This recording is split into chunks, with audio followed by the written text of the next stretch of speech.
Hey guys, Derek Crowley here with Premier Martial Arts of Asheville. And for our Saturday morning workshop today, we're going to go over some fundamentals of doing some Krav Maga defenses and how they differ a little bit from other styles of martial art. And so for starters, what we're going to do is start off with what's called the fence. So in boxing and kickboxing, we might fight here. In kickboxing, this is sort of a mid-range boxing stance, right? You've got your back heel up, at least that's how I like to do it. In kickboxing, you might even fight here if we're fighting from further away. You've got your punches and your kicks and stuff like that.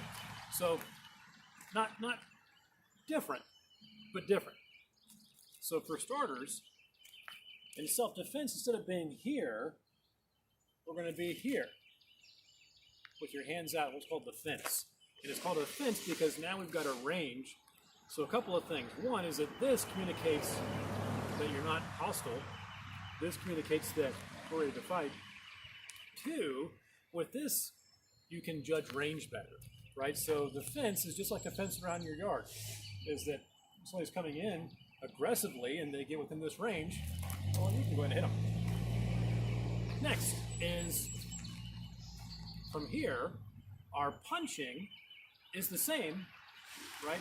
And you've got your jab and your cross, 1, 2, 3. Only we'll add in more skill sets. So if I can do my jab, cross, hook, uppercut, can I do those with a punch or a palm? Palm, palm, palm, uppercut. Same thing. Well, if I can hit with this part of my palm, can we hit with chops and stuff like that? So could we go jab, cross, cut? Sure. Palm. Well, if they're further closer in, we can punch, we can palm, we can chop. We can do what's called a hammer fist, where you hit with this part of your hand here. Boom. Can you do an elbow? Yeah, sure. So we've got a lot of different kinds of elbows that we could do, depending on how you want to hit. So my point is that we start adapting and using different kinds of weapons. Most martial arts styles have that. It's not uncommon. So here's the part that does make Krav Maga uncommon is there's three main concepts that we have. One is called being explosive. So I think all martial arts have that too. Be fast, be decisive, be explosive. Two is get off the X. So you may have heard of rooting in martial arts, where we root. And I rooted. Well, rooting is a terrible idea. You ever see a tree win a fight? So we need to be able to move. You can't move, you can't fight. Just like in boxing or any other kind of fight. And then last, simultaneous offense and defense. So in Krav Maga, we're not going to go block, punch. We're block and punch. And the reason for that is that and you can see this concept in more combative methods of martial art, is that if we're blocking and punching, you're being much more disruptive towards your opponent, and you're really messing them up. That's what we want to do. We don't want to give your opponent the opportunity, or your attacker the opportunity, to do their thing. So we're going to add in blocking, and we're going to block with the left hand, and we're going to punch with the right hand. So your basic blocks would be out, in, up, down. The reason the downward block is here instead of here is space. If I do a downward block this way, then there's not much space here. So even though we're mostly blocking hand techniques, what if they've got something in their hand like a rock or a water bottle or something? Furthermore, you've got limited surface area. So we have to account for the fact that you're going to be under a great deal of stress in self-defense. So we want to reduce the margin for error. So hips are further back in a downward block, and you've got more surface area to avoid getting hit.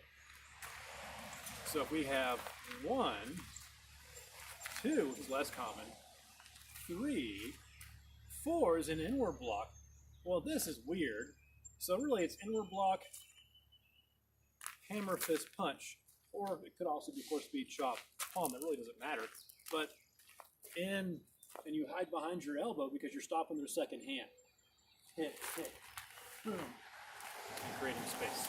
So with our base 360s, we've got 1, 2, 3, 4, boom, bam.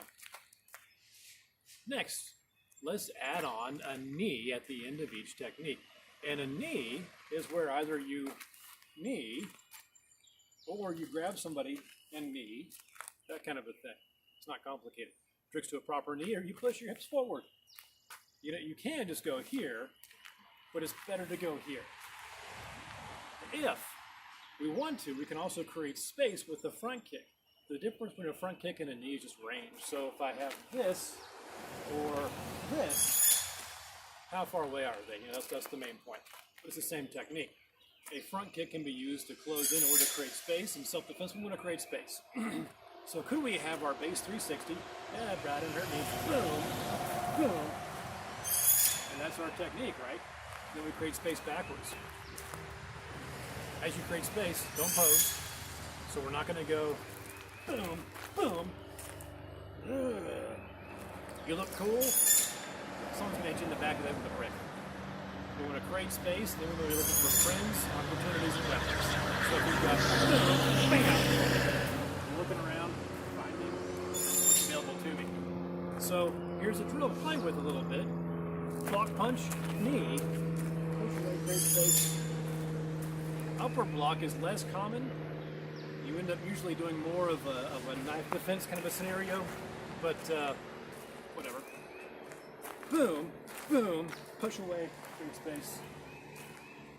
Downward block, boom, bam, push away and create space. Outward block, boom, bam, push away and create space. Inward block, 1, 2, 3, knee, push away and create space. Press in, hammer, fist, punch, knee, push. So start working on those combinations. Start working on the idea of out, grabbing a knee, in, fist punch, grabbing a knee, up, grabbing a knee, down, grabbing a knee. And you're grabbing head, shoulder, stuff like that. So that is your homework, and that is your foundation Krav Maga workout for the day. For the explosive, get off the X, which means get away from where the bad guy's trying to hit you. Have a mindset that you're going to hit the bad guy. I'm not suggesting you walk around with the mindset of violence all the time. That would be insane. I am suggesting that whenever someone's trying to hurt you, you have trained enough to process the concept that that person's trying to hurt you, and your body knows what to do. And you allow it to do so with the objective of self-defense, to get out of a bad situation, to escape. So the difference between self-defense and violence is pretty simple. Violence is looking to hurt somebody else. That's wrong. Self-defense is looking to not get hurt and looking to stop somebody from hurting you. That's what we do here. So we use the amount of force necessary to not get hurt. Not too much, not too little. That's what you have to do to escape and get safe. So that's your homework. Work on those 360 defenses with adding in a knee or a front kick or something like that. I'll catch you guys later.